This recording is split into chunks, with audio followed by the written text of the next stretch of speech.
talked a lot about how the protest movement, coronavirus, and all of that is really shifting the conversation in politics. But one of the things that's been missing, much to our chagrin over the last couple of months, is politics. Like actually having politicians not in their basements or in the White House, out there interacting with citizens, holding rallies, and the campaign process itself. Well, President Trump announcing yesterday at the White House that rallies are going to start very, very soon. Let's take a listen to what he said.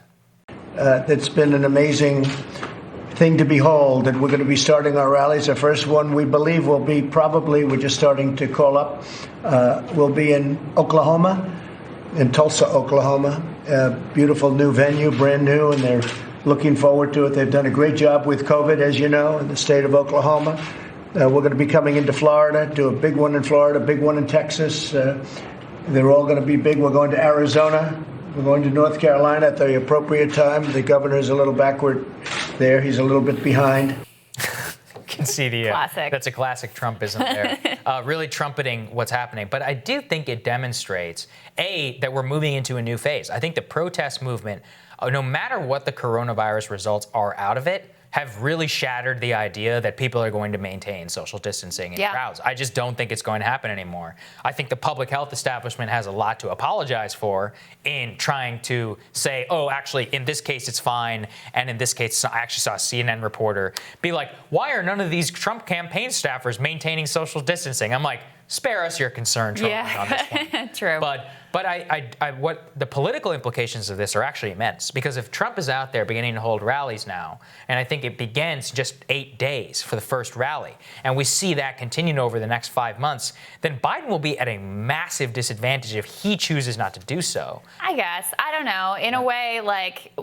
Biden rally, is that really going to accomplish much for him? No. In a way, look, last time around, Bernie's rallies and Trump's rallies in and of themselves were stories. Yeah, huge. Because it was like, wow, these crowds and these energy for these people who are outside of what we expect and what is going on here and how is the press being treated and what's being said. Like, they were stories in and of themselves. This time around, not so much. And so the fact that Biden can have an excuse not to do rallies, which we all know would be sort of like sleepy, sad affairs, right? We know what they would look like. Yes. I think people would come out, but there's not a lot of super hardcore excitement about Joe Biden.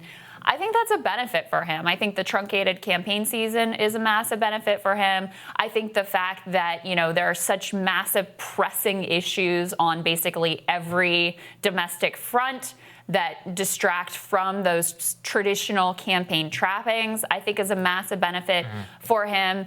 And it is quite dramatic how much the pandemic and the economic crisis and now the protest movement has completely transformed the political landscape, just not even from a policy level, but just from a literally what are you doing in your campaign level is quite wild. And so it feels like, and this is something I've said a couple times on the show, but it feels like we're much earlier in the election cycle than we actually are. Yes. Normally by this time we'd be really, gearing up for conventions and thinking about that. In 1 month. Right, exactly. And, we'd be going in hard on the VP pick and all of those things, fleshing out policy platforms, sparring at each other from the campaign trail, having events all over the place. So it feels much earlier in the cycle than it actually is. I mean, you got summer and then you're down to the home stretch. It's really not that much time, although obviously, what is time at this point? I mean, the concept of time and the amount of things that can unfold has completely been transformed in 2020 as it has been sort of since 2016.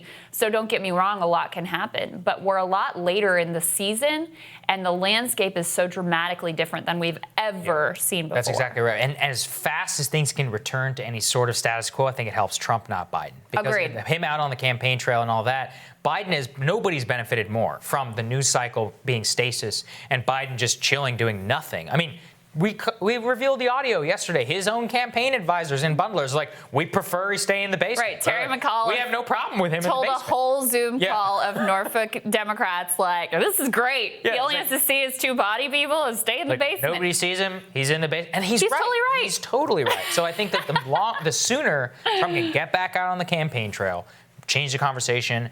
The Republican Party one of the things that they prided themselves on the most after 2008, when Obama beat them on data and on the strategy, was never again.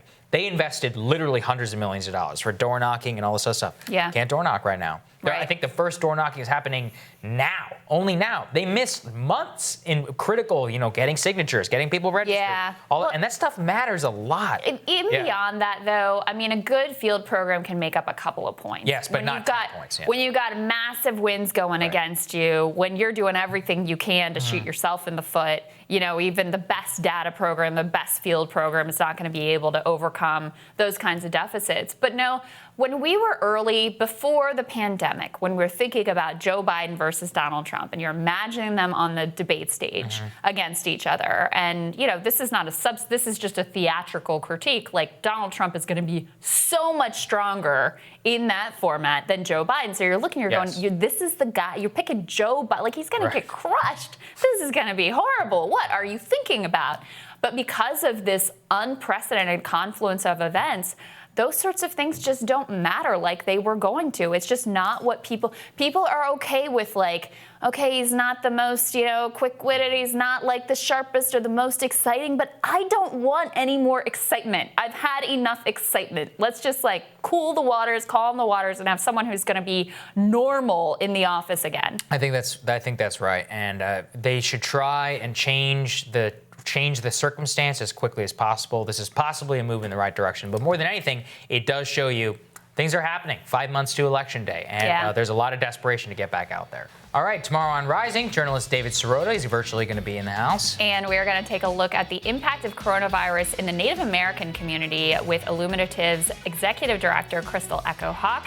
Please make sure to subscribe. Also, like and share this video as well to help others find Rising. Have a great day, everyone. Appreciate you all. See you back here tomorrow. See you tomorrow.